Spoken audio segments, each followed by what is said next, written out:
روزہ نام ہے کہ انسان اللہ کے حکموں کے سامنے جھک جائے. وہ حکم کھانے پینے کے معاملے میں ہوں،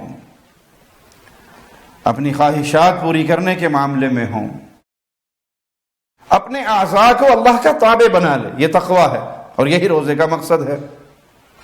روزہ یہ نہیں ہے کہ آپ بھوکے ہیں پیاسے ہیں لیکن آپ کی زبان آزاد ہے، آپ کے کان آزاد ہے، آپ کی آنکھیں آزاد ہیں، آپ کی شرمگاہیں آزاد، جو مرضی کرتے پھرو، جو مرضی کرتے رہو، آپ کو کوئی پوچھنے والا نہیں، آپ روزے دار ہیں.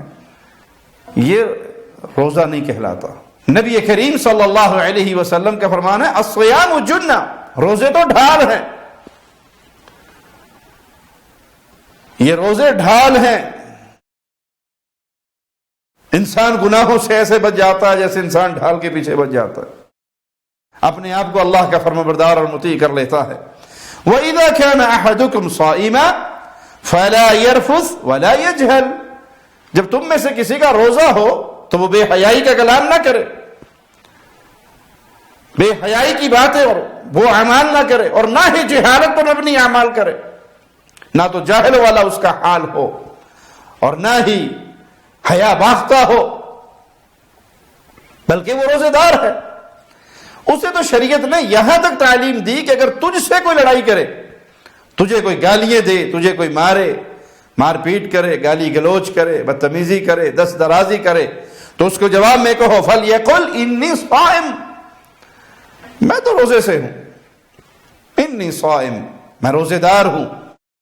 یعنی میں تمہاری اس گالی گلوچ کا جواب گالی سے نہیں دے سکتا، بلکہ میں روزے دار ہوں. میرے ہاتھ کا بھی روزہ ہے، میری زبان کا بھی روزہ ہے، میری آنکھ کا بھی روزہ ہے، میرے کان کا بھی روزہ ہے. صرف پیٹ کا روزہ نہیں ہے کہ میں بھوک پیاس برداشت کر کے بیٹھا ہوا ہوں، بلکہ میں روزے دار ہوں اور میرے پورے جسم پہ اللہ کا حکم ہے. وہ غلط باتیں، وہ ناجائز کام جو اللہ کی ناراضگی کا سبب ہے، میں اس سے اپنے دامن کو بچاؤں گا. لیس الصیام عن الطعام والشراب وانما الصیام من اللغو والرفث، روزہ صرف کھانے پینے کو چھوڑ دینے کا نام نہیں، بلکہ لا یعنی باتوں کو چھوڑ دینے کا نام ہے، بے حیائی کے کاموں کو چھوڑ دینے کا کام ہے. آپ روزہ رکھ کے بھی لا یعنی کاموں میں، فضول کاموں میں، بیہودہ کاموں میں لگے ہوئے ہیں. روزہ رکھا ہوا ہے اور فلمیں دیکھ رہے ہو، روزہ رکھا ہوا ہے اور گانے سن رہے ہو، روزہ رکھا ہوا ہے اور غیبتیں کر رہے ہو، چغلیاں کر رہے ہو، روزہ رکھا ہوا ہے اور جھوٹ پہ جھوٹ بول رہے ہو، جھوٹی تجارت کر رہے ہو، جھوٹ بول کے سودا بیچ رہے ہو، کیوں روزے سے ہو، اور یہ سارے کام آپ کر رہے ہو، تو پھر تو آپ کے بس کھانے پینے سے رکنے کا نام یہ روزہ نہیں ہے. سیدنا جابر بن عبداللہ رضی اللہ عنہما فرماتے ہیں اذا صمت فلیصم سمعک وبصرک، جب تم روزہ رکھو تو تمہاری سماعت و بصارت بھی روزہ رکھے، تمہارے کان اور تمہاری آنکھیں بھی روزہ رکھے. وَلِسَانُكَ عَنِ الْكَذِبِ وَالْمَحَارِمِ، اور تمہاری زبان جھوٹ بولنے سے اور حرام کاموں سے بچنے سے روزہ دار ہو. تمہاری آنکھوں کا بھی روزہ ہو، ایسی چیز جو حرام کر دی اللہ نے اس کو نہ دیکھو، ایسا کلام جو حرام کر دیا اس کو زبان سے ادا نہ کرو. جھوٹ سے بچو، غیبت سے بچو، چغلی سے بچو. لوگوں کے درمیان فساد کرنے کے لیے ادھر کی ادھر، ادھر کی ادھر، یہ لگائی بجھائی کے کام چھوڑ دو. اگر روزے دار ہو، اگر روزہ رکھا ہے تو ٹیلی ویژن کے سامنے سے اٹھ جاؤ. یہ بے حیا عورتوں کو ناچتا ہوا، گانے گاتا ہوا اور فلموں کے مختلف سین کرتا ہوا، اس کو نہ دیکھو. اس کا یہ مطلب نہیں کہ اگر کوئی بے حیا عورت زینت اختیار کر کے آئے اور ٹیلی ویژن پہ بیٹھ کے رمضان کے اندر وہ اداکارہ کا کام چھوڑ کر عامر لیاقت کے ساتھ مل کے وہ دینی پروگرام کرنے لگ جائے، تو یہ مداریے ہیں جو رنگ بدلتے ہیں. رمضان آتا ہے تو یہ مولوی اور مولوانی صاحبہ بن کے آ جاتے ہیں اور اس کے علاوہ یہ ناچتے ہوئے اور تھرکتے ہوئے نظر آتے ہیں. ان سے دین نہیں لیا جاتا، دین علماء سے لیا جاتا ہے، بدکاروں اور بے حیاؤں سے نہیں. ایسی مجلس کو نہ دیکھیے جس مجلس کے اندر بے پرد عورتیں ہیں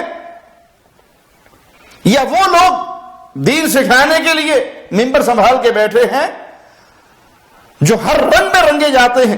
محرم آئے تو وہ شیعہ بن جاتے ہیں، عرس آئے تو وہ قبر پرست بن جاتے ہیں، فلموں کا معاملہ آئے تو وہ ان کو ایک ایک فلم کے ڈائلاگ اور ان کے اندر کام کرنے کے لیے تیار ہو جاتے ہیں، اور رمضان آئے تو مولوی بن جاتے ہیں. یہ مداریے تو ہے، ان کا علماء اور اہل علم سے کوئی تعلق نہیں. علم کو لیجئے اہل علم سے، علماء سے لیجئے، طلباء سے لیجئے، مشائخ سے لیجئے، اور ان ظالموں کا بائیکاٹ کیجئے جو رمضان کے مبارک ایام کو بھی برباد کرنے کے لیے تلے ہوئے ہیں. اور عوام ان پروگراموں میں بیٹھ کر ان عورتوں کے چہرے کا دیدار کر رہی ہے. آپ کی آنکھ کا روزہ ہے بے حیا بے پرد عورت کو دیکھنا شرعاً آپ کے لیے حرام ہے.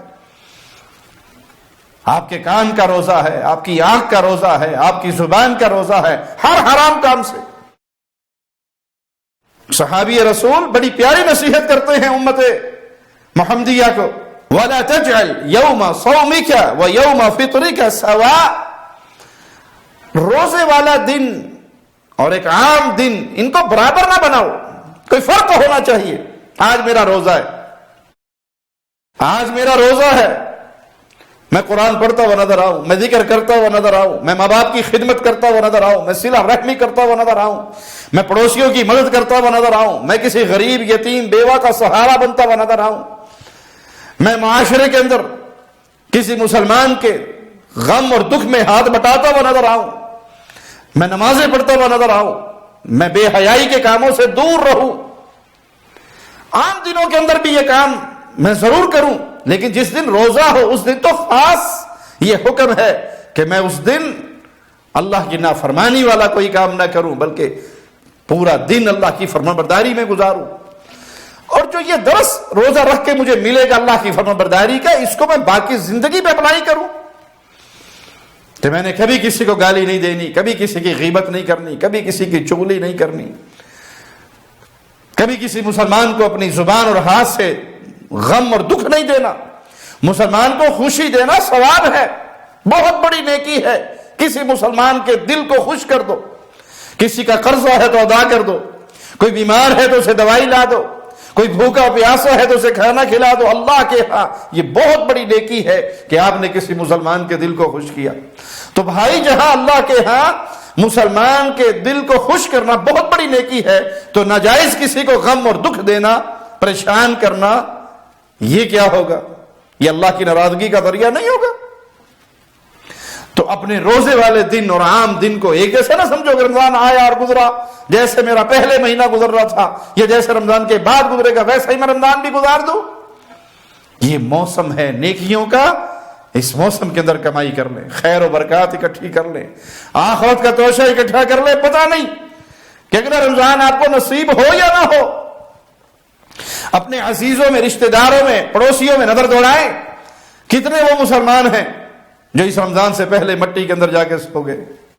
اگلا رمضان مجھے نصیب ہو یا نہیں اللہ کے علم میں ہے.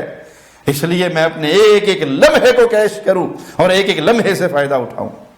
شب گریزاں ہوگی آخر جلوائے خورشید سے، یہ چمن معمور ہوگا نغمائے توحید